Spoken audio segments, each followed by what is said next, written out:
Good morning from Chaiyi. Let's try that again. Am I ready for this? Good morning from Chaiyi. And what looks to be another beautiful day here in Taiwan. So last night after we ate the soup, the fish head soup, we needed a place to crash and to post up. Well, we're in the city, so it's kind of harder. And so we thought maybe getting out of the middle of Chaiyi would be better and heading south along the train line and just finding a park. And well, the park we found was this 228 Memorial Park here in South Chaiyi somewhere. And so it's a huge park, has a nice walking trail that goes all the way around. In the middle over there, there's another garden and a place that's closed off for now, but maybe by the time we pack up we can go in and maybe check it out. But I did a little bit of walking around this morning. It's pretty nice. It's just a very simple park, very open, but all along the walking path around the park they have these little mini memorials for the victims of the 228 incident. A lot of them share a very similar story. A lot of them were, basically taken either, not in the middle of the night necessarily, but sometimes they would just get a knock on the door and it'd be, 4 or 5 police officers just telling the man or whoever, just, okay, time to get in the car, you're going with us. And the family would never see their father or their grandfather or whoever again. And so a lot of them, they share a very similar story. A lot of them were tried for conspiring against the government. A lot of them thought maybe they were trying to overthrow the ROC, the Republic of China. They were accused of being communists and that kind of stuff. And so, you can walk around the park and read the stories from the victims of the 228 incident. And so it's nice. They have the 228 memorials all over Taiwan. It's not just in Taipei. I took you to the one, probably one of the bigger ones in Taiwan when I was in Taipei. But I've looked on the map and there are many 228 memorial parks all over Taiwan, which is good. Kind of some dark history, I guess, here in Taiwan, but sensitive, I guess. But it's also a history that many Taiwanese people need to know and they don't need to forget. See, for example, this one right here, it says, nonetheless, Tu was executed on charge of conspiring a revolt with an attempt to overthrow the government. And so, just executed. Oh, you wanted to overthrow the government? We don't like that. We don't have any proof that you did necessarily. Executed. Crazy. Yeah, so right in the middle of this park, they have this caged off garden area with a bridge that goes through the middle of it. Kind of looks like a place you'd keep some dinosaurs, doesn't it?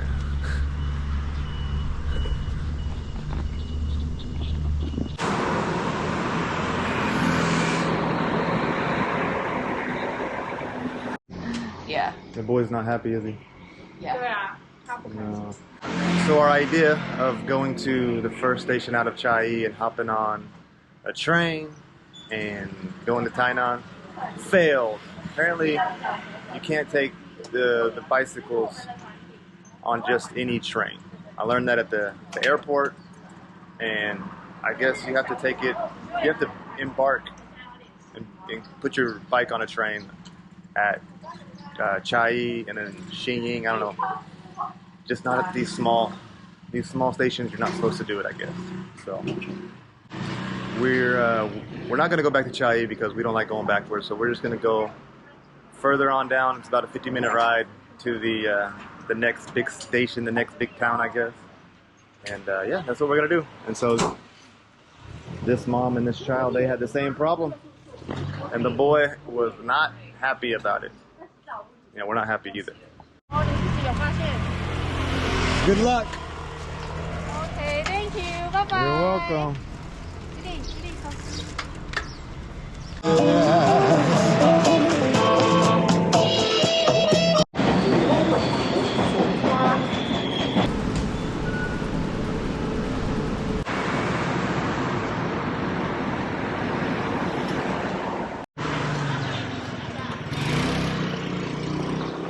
Welcome to hot and sweaty Tainan.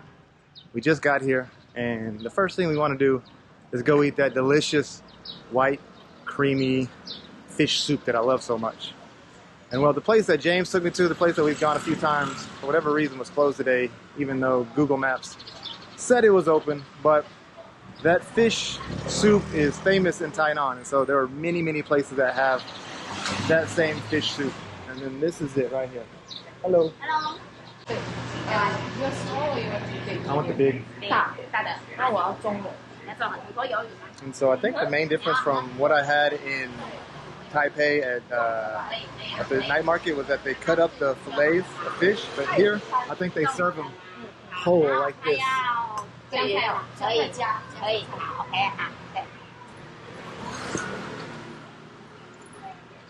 And we looked on Google Maps, and this was the highest rated place in Tainan, 4.6 stars. So if you can't go to the original or the one that I like, this one should do.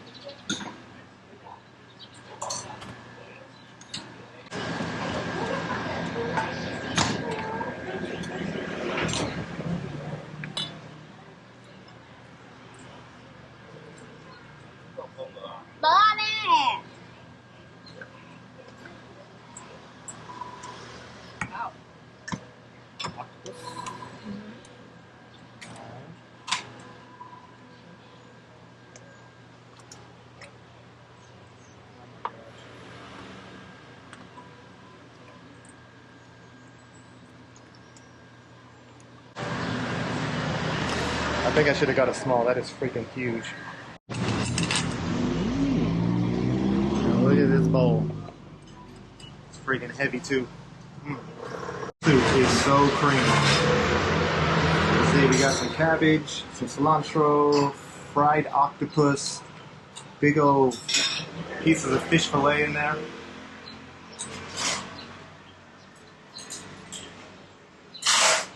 It's pretty good.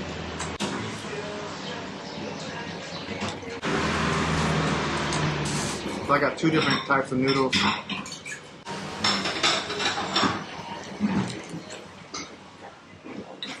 Can't go wrong with more cilantro. Damn, what a big old bowl.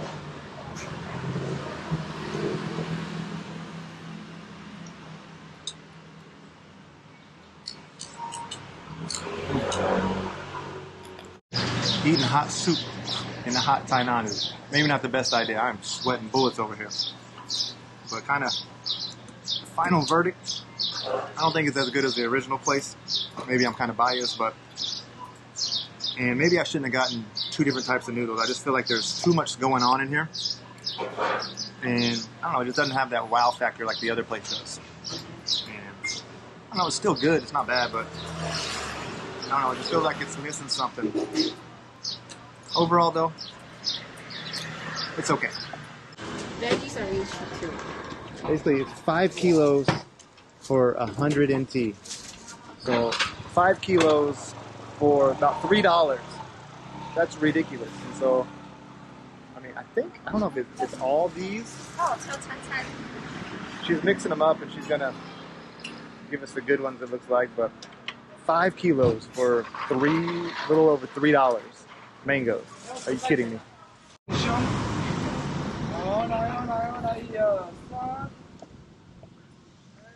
Alright, so before we leave Tainan, I gotta tell a little story. And so, there was a very important event that happened here in Tainan in 1662. There was a man by the name of Koxinga who defeated the Dutch and was able to kick the Dutch out of Taiwan. And Koxinga is a man, a figure that has reached godlike status here in Taiwan. And he's even considered somewhat of a god in China as well. Japan actually claims Koxinga as well. So there's 3 countries that kind of claim Koxinga in a way. They're like, you know, the Taiwanese claim him as being the first Taiwanese to come over from mainland China and establish the Taiwanese identity in a way. China looks at him as a figure that expelled the Western powers and the Europeans from this side of the world, because that's what he did. In 1661, he left mainland China because, well, in a similar fashion like Chiang Kai-shek, he was at war on mainland China, and he had to retreat to Taiwan because, well, he was losing that war, obviously. And so, just like Chiang Kai-shek, he left mainland China, gathered his forces, and came to Taiwan.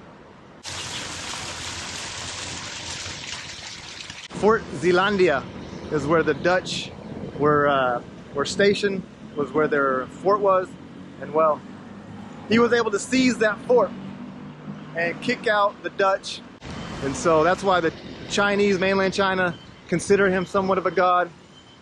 Taiwan, they recognize him as being the first Taiwanese, or the first person of Chinese ethnicity to come over from China and establish a Taiwanese identity. I mean, he's a pretty badass looking guy. I mean, if you read his story, it's crazy. He was considered somewhat of a sea lord, like he was a pirate.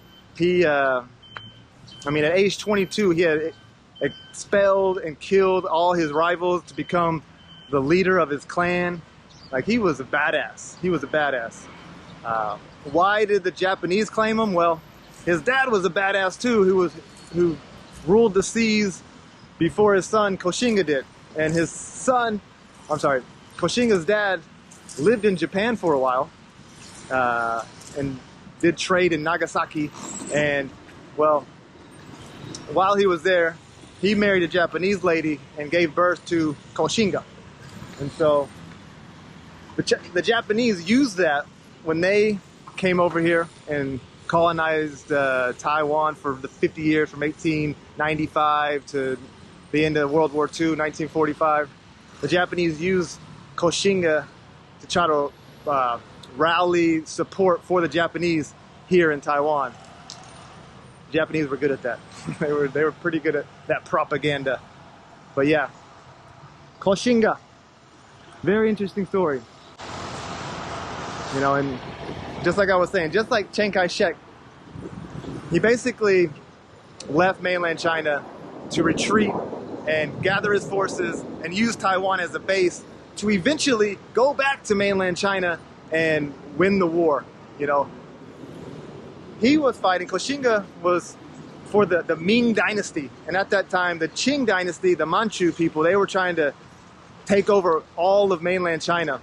And so they eventually did that, and the Qing dynasty ruled for like 200 years.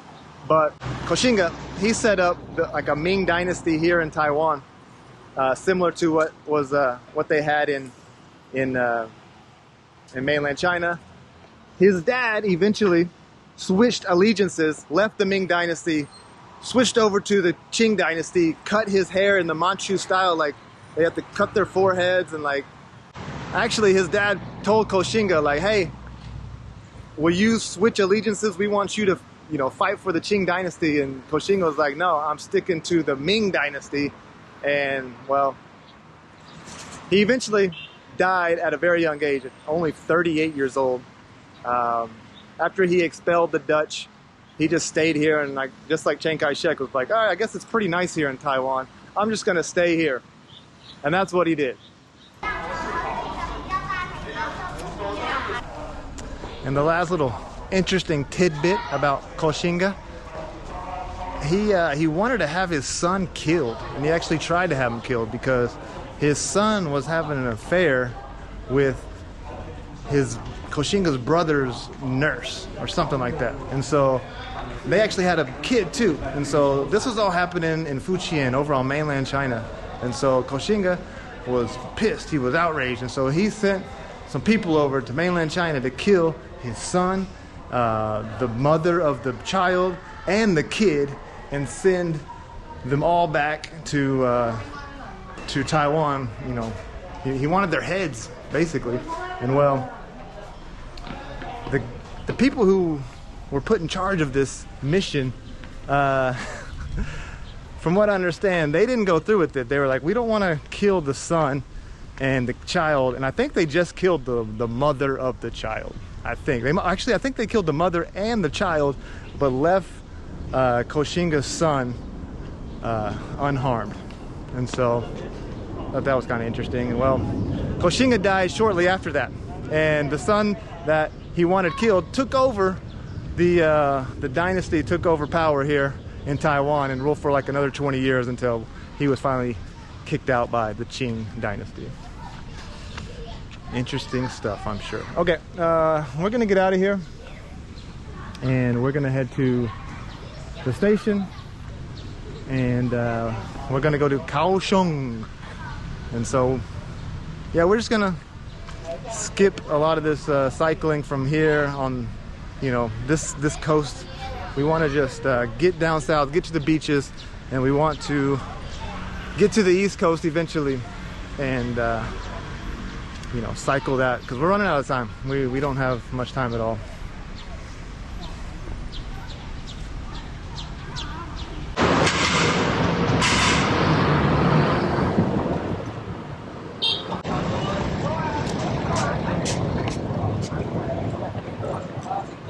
It's a pretty small station. I think go ahead one at a time. Yes.